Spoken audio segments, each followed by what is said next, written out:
Диана! Къде си, Дианки? Хайде, лати на тука, мама, лати на тука.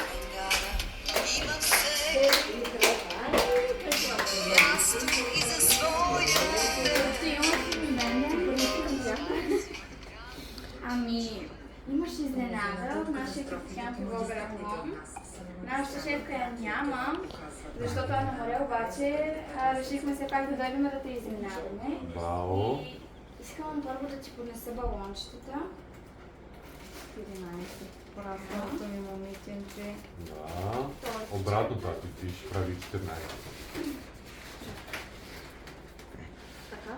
Не. Да. Четворката на обратно. Така. Чакай.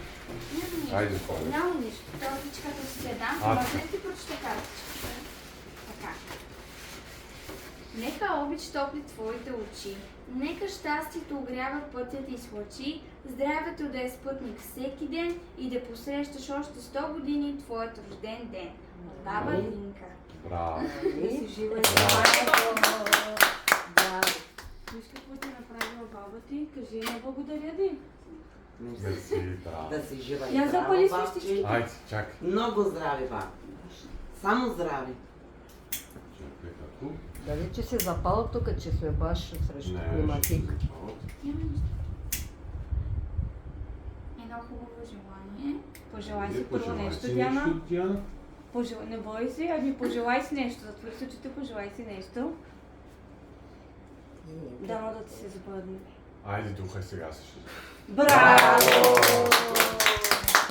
Може ли да си понесем и подаръците? Честит рожден ден. От нашия екип ти пожелавам много здраве. На първо място щастие. Така винаги да се събирате, да си помагате, да се уважавате, да си правите изненади. Айде, аз ще ти задържа точката да си Един видиш подарък подаръчки. от мама и от тати. Аз си го отвори ти.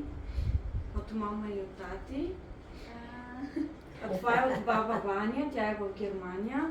Заповядай се, здраве да си ги носиш, да си здрава, да си все така красива, умна, мъдра и дай Боже да завършиш винаги с успех. Браво, да е жива и здрава. Айде, Диана, честит рожден ден от мене, сино. Да си жива и здрава и да слушаш. Айде, ти. Много да ги Ти, радва. бабо. Айде, вие се сестра.